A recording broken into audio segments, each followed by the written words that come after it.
Assalamualaikum Bu Isa, apa bisa melihat watak sekilas dari fisik? Iya. Nanti kalau udah biasa ya, udah ngerti. Terutama lihat dari mana Bu Aisyah? Lihat dari wajah, sudut-sudut wajah, sudut-sudut mata, bibir gitu ya. Kemudian dia punya perangai, ya, dia punya performa, ya.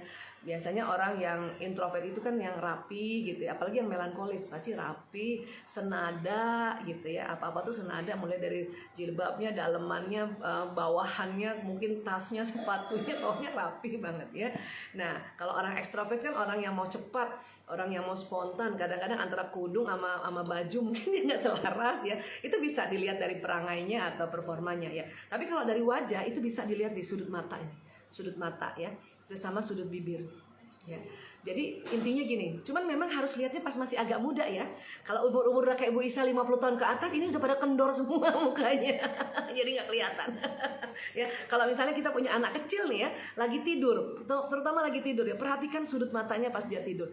Kalau dia garisnya ke atas, itu biasanya anak-anak ekstrovert. Apakah koleris atau sanguinis ya. Tapi kalau sudut matanya ke bawah, itu anak-anak introvert. Apakah flegmatis atau melankolis ya. Nanti setelah mata lihat sudut bibirnya. Kalau dia tidur ya, ada orang sudut bibirnya ke atas kalau tidur ya. Nah biasanya orang yang ke atas itu biasanya orang yang bukan lagi koleris melankolis, tetapi biasanya lebih kepada orang yang lebih spontan ya. Kalau dia ke bawah itu biasanya lebih detail ya. Jadi kalau kita mau lihat wajah itu biasanya yang kita bisa deteksi adalah watak utama. Misalnya nih orang mau mulai dari mana dulu nih? Orang koleris ya. Nah, koleris, sanguinis, mata sama-sama naik ke atas ya. Sama-sama naik ke atas ini ya, kalau dia tidur ya. Atau pas dia melek ketahuan juga nih mata. Kecuali kalau kita dandan, kita pakai eyeshadow gitu kan nggak kelihatan ya. Oke. Nah, ini kalau mata ke atas berarti kalau dia koleris atau sanguinis, oke? Terus lihat lagi bibirnya.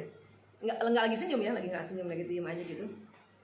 Kalau dia diem, sudutnya dia ke atas ya, itu biasanya sanguinis. Jadi sanguinis itu sudut mata ke atas, bibir ke atas. Jadi mukanya tuh udah muka apa ya? Muka ketawa.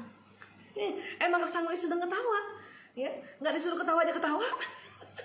Dan dia sedih aja ketawa tuh orang sanguinis. Oke? Nah sekarang koleris. Kalau koleris sudut mata tetap ke atas, cuman sudut bibir ke bawah. Gini. Kalau dia lagi diem ya, ke bawah ya. Sudutnya ke bawah. Itu koleris. Oke? Nah sekarang kalau sudut mata ke bawah, berarti kan introvert ya. Introvert kan sudut mata ke bawah ya. Pas dia waktu tidur atau misalnya pas lagi dia tenang, tidak lagi tersenyum ya, sudut mata ke bawah. Kalau sudut mata ke bawah dan sudut bibir juga ke bawah, garisnya itu melankolis. Melankolis itu watak serius, mukanya juga serius. Ya, saking seriusnya itu tadi matanya serius, bibirnya juga serius. Nah, kalau flegmatis itu sudut matanya ke bawah. Nah, ini Bu Isa kan flegmatis ya, coba perhatiin deh, sudut mata ke bawah kan. Orang udah pakai eyeliner nih, tetap aja ke bawah. Kelihatan tuh ke bawah. Apalagi udah 52 tahun. Udah kendor. Ke bawah, terus sudut bibir ya, itu ke atas. Ini diem aja. Jadi sudutnya ke atas. Itu flegmatis. Oke? Jadi dan nanti kalau kita sudah tahu patokan-patokannya ya, tentu kita sudah terbiasa juga nanti melihat. Itu enaknya. Sehingga kita mengerti bahwa saya tipe wataknya ini, pasangan saya ini, anak saya ini. Dan nanti bagaimana menghadapinya kita akan belajar lagi di 2 pekan berikutnya dan 2 pekan berikutnya. Oke? Oke, ini nggak rasa ya udah jam berapa ini ya? Oh, berapa menit lagi? 10 menit lagi. Waduh, nggak rasa ya, kita ngobrol-ngobrol gini nggak rasa ternyata ya. Oke, sekarang kita lihat lagi apa ini? Oke. Iya, ada yang tanya juga tentang ada nggak referensi untuk watak. Itu banyak kok, buku-buku tentang watak banyak. Ya, memang yang paling gampang dipelajari itu personality plus. Ya, personality plus itu gampang cari personality plus itu langsung ya, banyak banget tuh buku-buku tentang watak ya. Yang senang baca, mangga sok atau baca di situ ya. Ya, sebentar. Nah, coba dicek. Oke, siapa nih ya? Mbak Dina Rusyana. Ibu, saya mau tanya, watak kita ini bisa turunan orang tua nggak ya? Iya. Tadi kan dari awal saya sudah sampaikan, watak itu genetik, turun. Dibawa di mana sih watak itu? Di kromosom. Dari turunan ayah dan ibu, tapi nggak mesti ayah pas banget ayah ibu kita gitu. Misalnya saya satu sisi watak flekmatis saya itu dari ayah saya, ya. Kemudian satu sisi watak saya dari ibu saya, tapi ternyata nggak di ibu saya persis, ternyata di ibunya ibu saya gitu, oma saya gitu. Jadi artinya watak itu dia ada dari turunan ayah ke leluhur ke atas, atau dari ibu leluhur ke atas. Biasanya kita ilmuwan mengatakan leluhur ke atas tuh 7. Kalau turunan kan bawah kan 7 turunan kan gitu ya. Ini 7 leluhur. Nah gitu ya. Cuman kan kadang-kadang leluhur kita yang urutan keberapa, ketiga aja udah nggak ada fotonya kan. Jadi kita nggak tahu juga ini gimana watak mereka ya. Tapi watak adalah genetik ya. Oke, kita lihat lagi apa Mbak sebentar. Ibu siapa sebentar? Ibu Ira Sumaya. Bu Aisyah, apa benar kalau sanguinis itu masa kecilnya bahagia? Sanguinis itu mau masa kecil kayak masa besar kayak dia mah bahagia terus. Dia memang hasratnya gembira. Kelihatannya gembira. Bisa jadi sih dia sedih. Cuman sedihnya dia itu diceritakannya dengan gembira. Contoh ya orang sanguinis misalnya ya, dia dompetnya hilang gitu ya. Mungkin kalau watak lain, terutama watak melankolis kah, flekmatis, bilang dompet hilang tuh sedih banget. Dompet aku hilang. Nah itu orang introvert ya. Tapi orang sanguinis gini, dompet aku hilang, tapi mukanya kayak gitu bang. Dompet aku hilang.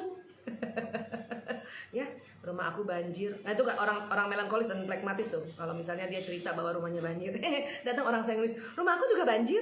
Tapi dia ketawa, mukanya ketawa. Dia sebetulnya nggak ketawa aja, sudut matanya ke atas, sudut bibirnya ke atas.